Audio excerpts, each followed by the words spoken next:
12 years ago, I stood alone in a cramped apartment, staring at the suit hanging in my closet. Midnight blue. Pressed to perfection. It was supposed to be for my wedding 8 days away, at Larkmore Estate, a historic manor just outside of Portland. The kind of place with ivy-covered walls, sweeping staircases, and chandeliers that looked like they'd been stolen from Versailles. The kind of place you only book if you come from money. I didn't. Before we go deeper, take a second to hit subscribe, like the video, and share it with someone who's ever been told they weren't enough. This story isn't just mine. It's for anyone who's had their heart broken, their worth questioned, or their future doubted. Stick with me, because what happens next changes everything. But I had a solid job, a decent apartment, and someone I thought I'd spend forever with, Isla Benton. She had fallen in love with the manor the moment we toured it, twirling under the vaulted ceilings like a scene from a movie. I told her we'd make it work, that our love could carry the weight of any obstacle. But in the days that followed, that weight became something else. That week, everything began to unravel. It started with a meeting I never saw coming, in a glass-walled office that had always felt too cold. My boss sat behind a spotless desk, a single manila folder between us. He didn't look me in the eye. "Micah, I'm sorry. Your position's been eliminated." I didn't say much as I left the office. Just nodded, shook a few hands that felt more pitying than respectful, and walked out carrying a cardboard box filled with pieces of a life I thought was secure. A framed photo of Isla and me at the coast, a coffee mug my younger brother had given me, a few notepads filled with dreams I hadn't yet lived. The city felt colder that day. On the train ride home, I stared out the window, my reflection staring back. My mind raced. Severance, savings, rent, the deposit on the venue, the honeymoon in Prague. How was I supposed to tell her? I kept imagining her reaction, hoping she'd laugh and say it didn't matter, that we'd figure it out, like we always said we would. That night, I called her. "Hey," I said, trying to sound steady. "Something happened today? I got laid off. But I'm already looking. There are a few places I've reached out to." Silence. Then, "My father says this changes things." The words stung more than I expected. "Isla, it's just a job. I'll get another one. We're still us." But she didn't answer. Not really. Not in any way that mattered. The next evening, Isla texted, "Can you come to dinner at my parents' house tomorrow?" No explanation. No warmth. Just a request that felt more like a summons. I knew something was wrong before I even rang the bell. The Bentons lived in a mansion tucked behind wrought iron gates, the kind of place with floors you were scared to scuff and walls lined with portraits of people who never had to worry about bills. Her father, Victor Benton, met me at the door in a tailored suit, holding a glass of something amber and expensive. Her mother, Evelyn, nodded from her seat at the table but didn't speak. Isla sat beside her, eyes downcast. Victor didn't waste a second. "I'll be direct, Micah. You're a good man, but you're sinking. And I won't let my daughter go down with you." I felt my hands clench under the table. "This isn't about money," I said. "We love each other. We'll get through this." He leaned back, smirking. "Love is a luxury. Stability is what lasts. And right now, you offer neither." I looked at Isla, silently pleading for her to speak, to defend what we had. But she didn't say a word. 3 days later, I got my answer. But not from Isla. Her mother showed up at my apartment just after noon. She looked out of place in the narrow hallway, high heels clicking on worn tile, fur coat clashing with peeling paint. In her hand was a small velvet box. "She wanted you to have this back," Evelyn said, voice quiet. "It's for the best." She didn't stay. Didn't offer an apology. Just turned and left. I opened the box right there in the doorway. The engagement ring sat inside, catching the light. A perfect circle of hope, now cold and meaningless. I stood there for a long time, unable to move. Not crying. Just hollow. The wedding was officially cancelled. Larkmore Estate called the next day to confirm the termination. My mother, Diana, found out through a family friend and called me in tears. "Come home for dinner tonight," she said, her voice trembling. "You don't have to go through this alone." Later that evening, my brother Caleb showed up with a 6-pack of beer. He didn't say much at first, just sat beside me on the couch. Then he said, "Screw them, man. One day, they'll see exactly who they gave up." I told myself I'd move on.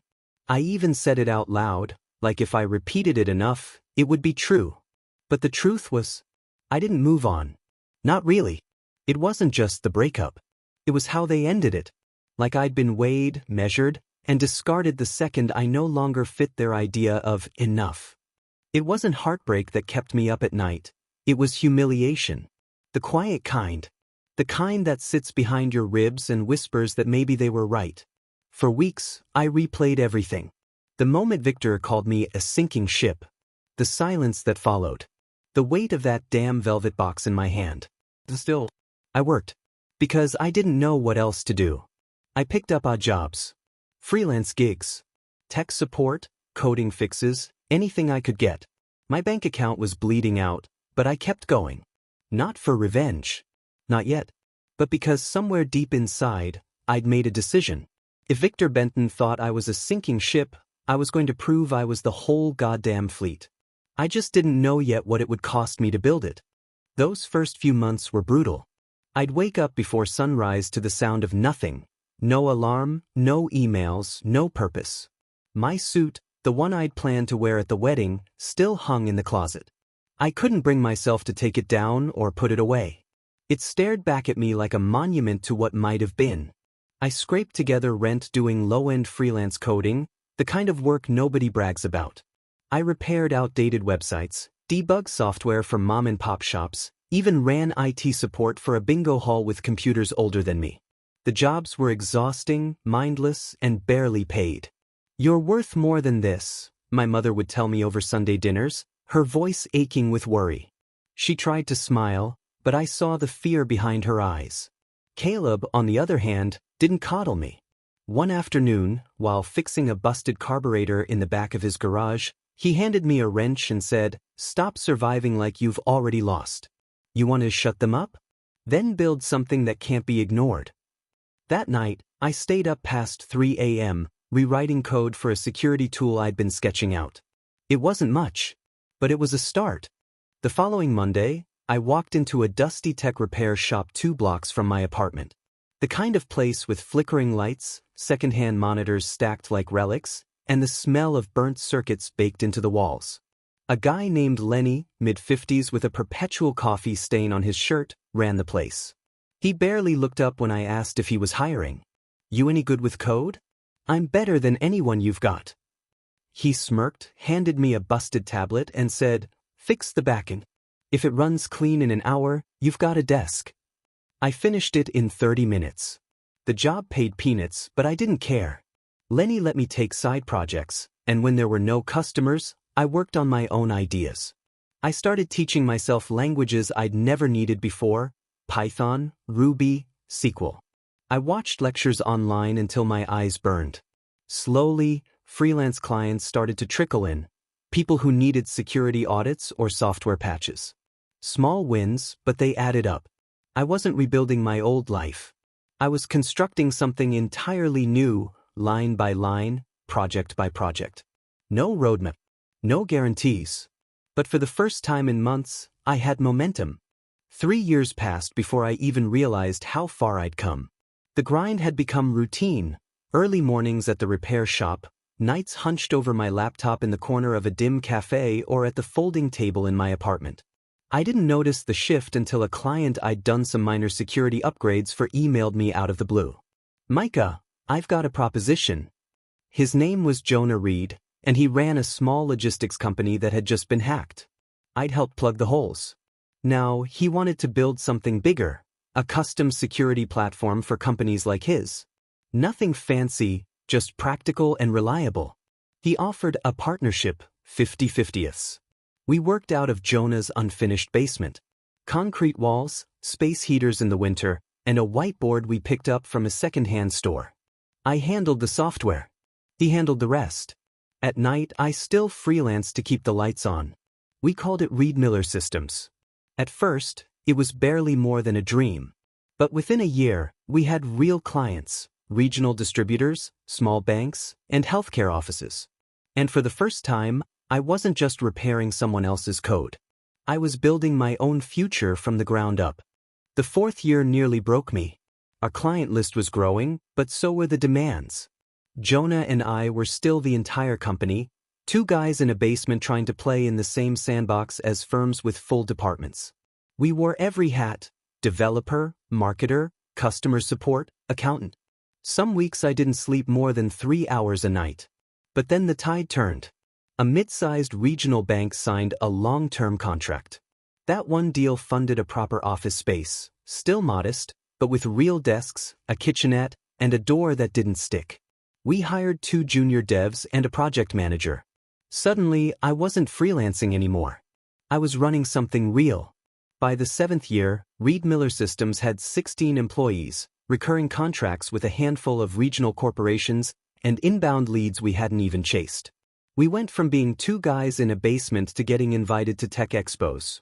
I even spoke on a panel at an industry conference. Me, the guy who once got laughed out of a dining room for not being stable. I still didn't talk about the past. But inside I kept count. Every new client was a step further from the man they said would sink. Opportunity often arrives quietly, like a whisper through the door you've almost forgotten to check. 3 years into our expansion, Reed Miller was acquired by a larger cybersecurity firm called Vertex Systems. They wanted our technology, our client base, and, surprisingly, I stayed on as head of security innovation, leading a team triple the size of our old company. It was more money than I ever imagined earning. With Vertex behind me, my ideas had room to breathe. We launched 2 new platforms in the first year. By the third, I was leading high-level acquisitions on behalf of the firm. And then it happened. I opened a new briefing packet one Monday morning. Just a standard internal prospectus, 30 pages, bullet points, risk assessments, company history. But halfway through, I saw the name at the top of the file. Benton Industrial Technologies. Victor's company. I froze. It had been sold years ago during a merger I'd missed. Now it was circling the drain, underfunded, poorly managed, and flagged for acquisition. The final say on the deal? I closed the folder slowly, heart pounding. This wasn't just business. It was the ghost of everything I'd been told I'd never be, coming back for a reckoning. I didn't rush it. I reviewed the acquisition details with precision, kept every meeting professional, every signature sharp. If anyone on the board suspected there was a personal history behind my interest in Benton Industrial, they never said it. And I wouldn't have admitted it anyway. Because this wasn't revenge. Not exactly. It was reclamation. By the time the ink dried, Benton Industrial was officially under the Vertex umbrella, with me overseeing the transition. I now held control over the company Victor Benton had spent decades building, the same empire he'd used to define his self-worth and to dismantle mine. I thought that would be the final move. The quiet victory. But something inside me shifted. Not anger. Not pride. Just clarity. I remembered the chandeliered dining room. The way Victor had spoken to me like I was beneath him. The way Isla had looked away. So I booked a venue. Larkmoor Estate. The very hall where I was supposed to marry Isla. Only this time, it was for a celebration, marking the biggest acquisition of my career. I made sure every invitation was printed on embossed paper and sealed in gold foil. And I made sure 3 names were on that guest list: Victor, Evelyn, and Isla Benton. The night of the event, Larkmoor Estate shimmered like a dream pulled back from the dead. Golden chandeliers cast soft halos over the marble floors. Waitstaff in black suits passed flutes of champagne. The terrace doors stood open, welcoming in the scent of autumn leaves and cold October air. Everything was exactly as I remembered, except this time, it wasn't her day. It was mine. I arrived early in a tailored black suit, standing beneath the same arched doorway where I once imagined Isla walking toward me in white. I didn't feel nervous or bitter. I felt still. Complete.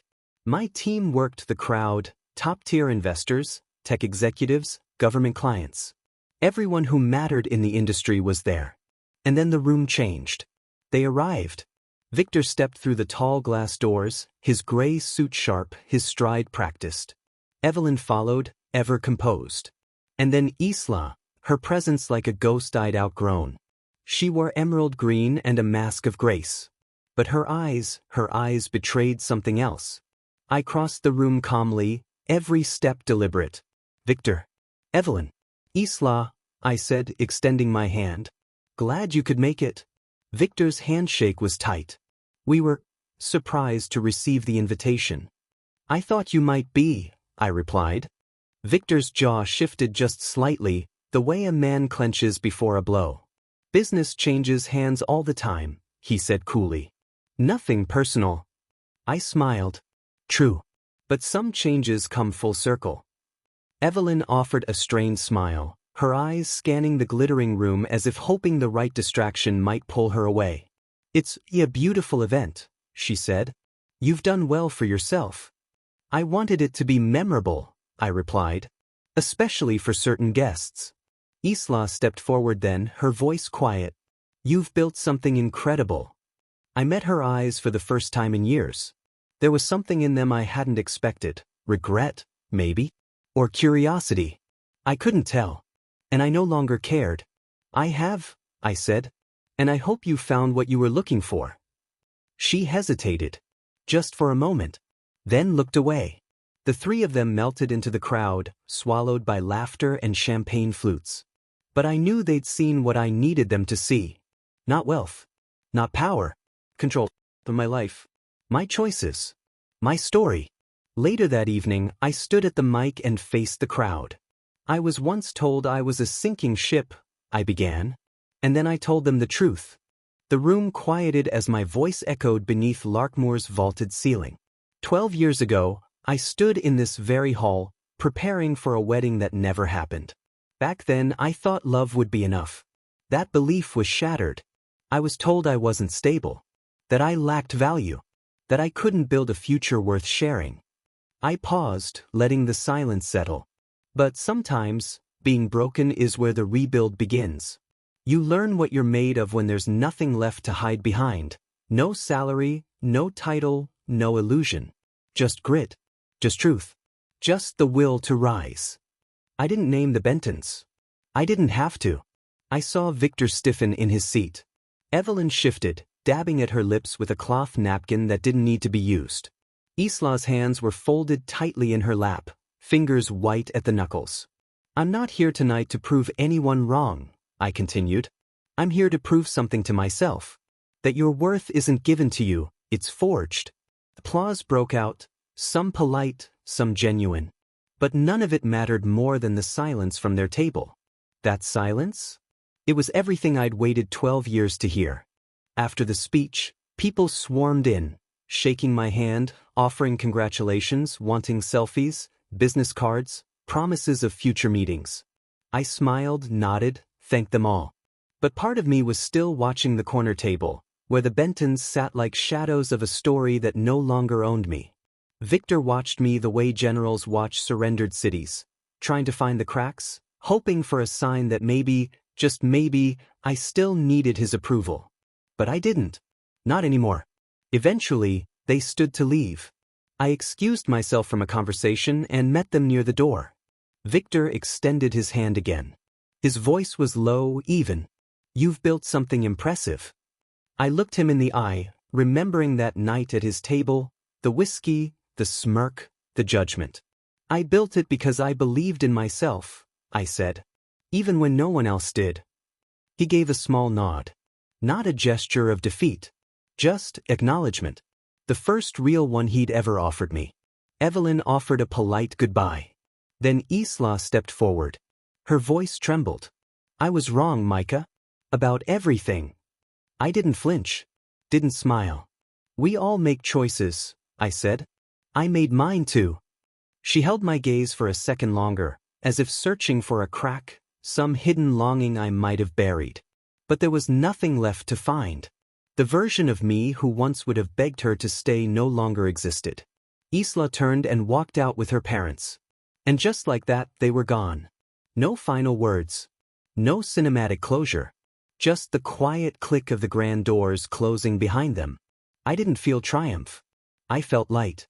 The kind of lightness that comes not from revenge, but from release. This night had never truly been about them. It was about standing in the same space where I'd once been left behind, and realizing I wasn't broken by it.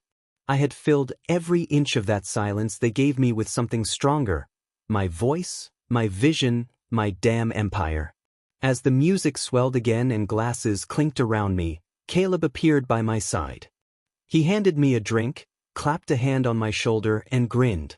"You did it," he said. I raised my glass. "To the fleet." He laughed.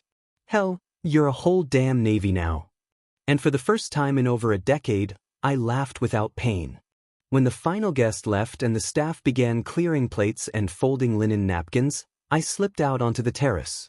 The October air had turned crisp, wrapping around me like a quiet reminder that summer was long gone. The lake shimmered beneath a full moon, still and silver. It was the same view I had once imagined sharing with Isla on our wedding night. I stood there alone now, not in mourning, but in reflection.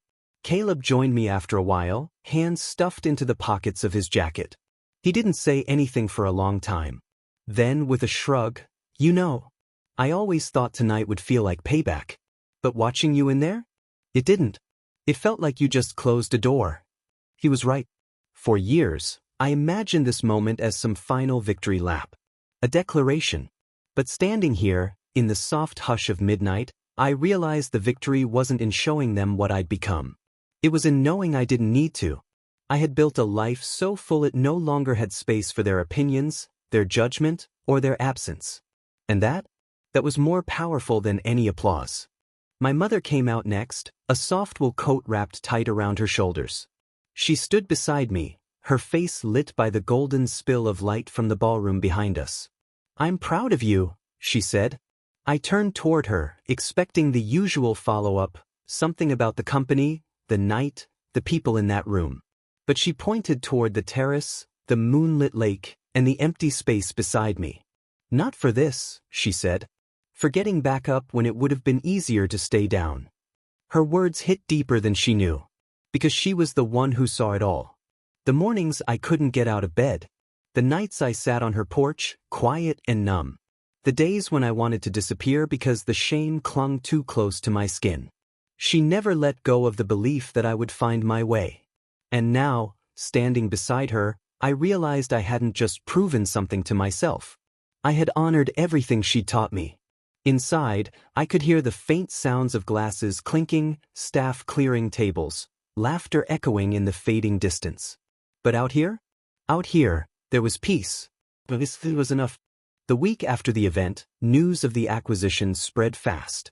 Business journals printed headlines, tech blogs buzzed, and my inbox overflowed with congratulations. Some people asked about Victor. Most didn't mention him at all. And that was how I knew the story had finally shifted. For years, my failure had worn his name. Now, my success didn't even need it.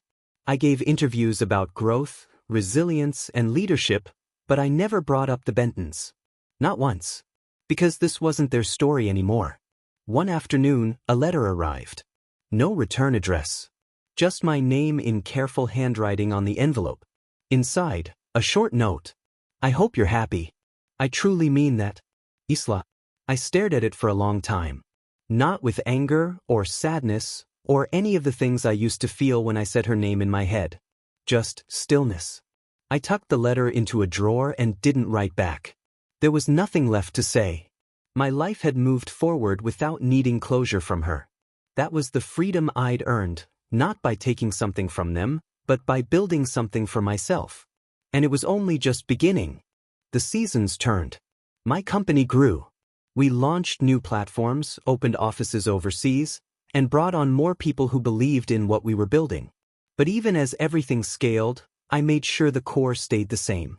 Every Sunday, I still had dinner at my mother's house. Caleb and I still talked cars, girls, and what it meant to be a man no one believed in until it was too late. One evening over spaghetti and cheap wine, he asked, "So what now? You've done it all." I thought about that for a while. "I keep building," I said. "Not to prove anything anymore. Just because I can." And for the first time, I knew I meant it. Years ago, I would have measured success by whether Victor respected me, or if Isla regretted leaving. But now, I measured it by the mornings I woke up at peace. By how many people I could help rise with me. On the 12th anniversary of what was supposed to be my wedding day, I stood once more in the lobby of Larkmore Estate. Not for business. Just to meet a friend. I looked around at the chandeliers and marble floors. And I smiled. Because this was never the end. It was always the beginning.